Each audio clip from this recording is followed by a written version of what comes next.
Hey, this is D&D coming to you from Phuket, and we are at the Tanyapura Olympic Training Center here literally in the middle of the jungle.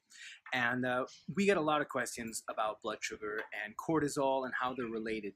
And it's a really, really good question. And we want to basically clear it up as we're drinking our greens juices, which I was just told is what exactly is in this? It's kale, Kale? spinach, cucumber, and lime juice. Okay, so no apple. No apple, no fruit. No apple. Okay, I can taste that. It's good. It's it's very good, good. but it's not really very I sweet.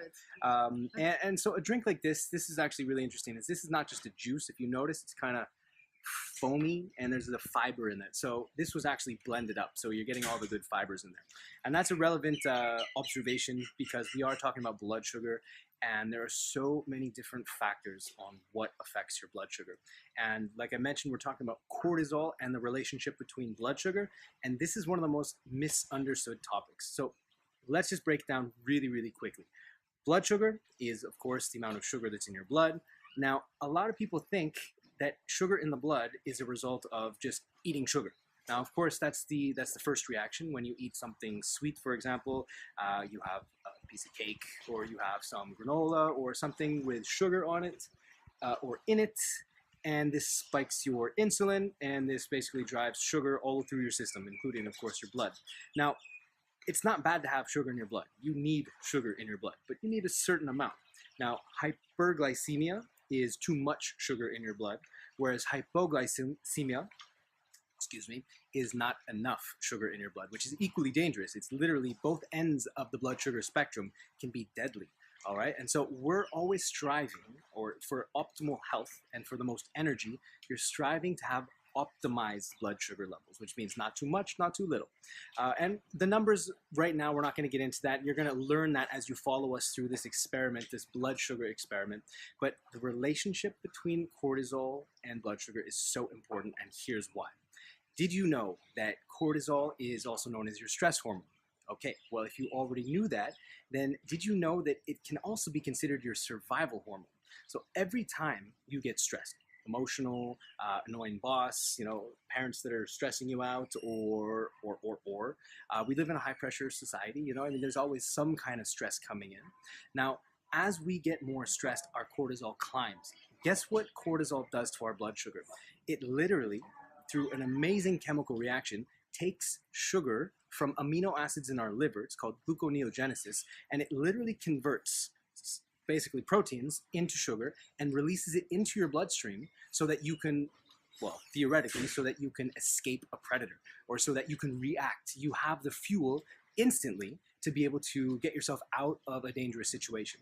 So this is why it's very much our survival hormone, just as much as it is our stress hormone. The thing is we don't need to survive like that anymore. We don't need to run away from a saber-toothed tiger, and we're not getting chased by some kind of predator in most cases. And so every day, let's say you're sitting in traffic on the way to work and people are just beeping their horns, you're not moving anywhere, and you're frustrated and you're stressed. Well, this spikes your cortisol. This elevates your cortisol.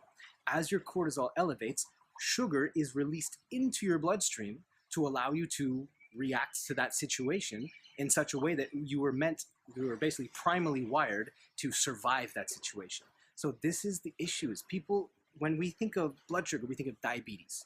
And I get that. Okay, that's the logical, or that's the old school relationship between blood sugar and what it means to us. But it's not just for diabetics. Everybody needs to understand their blood sugar. And when you understand that there's a link between your stress levels and the amount of sugar in your blood, that's when you start to look at things in a different way. So we want to challenge you to not only understand your blood sugar better, but basically, I don't want you to look at food as calories or proteins and carbs and fats. Of course, now you do need a basic understanding of that, but look at your food and start to ask yourself, what is this going to do to my blood sugar? Now, once you start asking that question, you look at food in a very different way. And the same thing goes for stress. When you're in a stressful situation, just imagine what happens. Sugar gets released into your system, it's flooding your blood, and then what happens is that you go through this blood sugar spike, and then of course the blood sugar drop. And what happens when your blood sugar drops? We all know we crave sugar and caffeine to pick me up again, and this starts that endless cycle. So that's the that's the lowdown on the relationship between cortisol and blood sugar. We're going to go deeper into that, but that's just step one. So once you understand that the stress levels, the amount of stress you have in your life, directly impacts your blood sugar levels, right there, this gives you lesson number one on the relationship between cortisol and your blood sugar.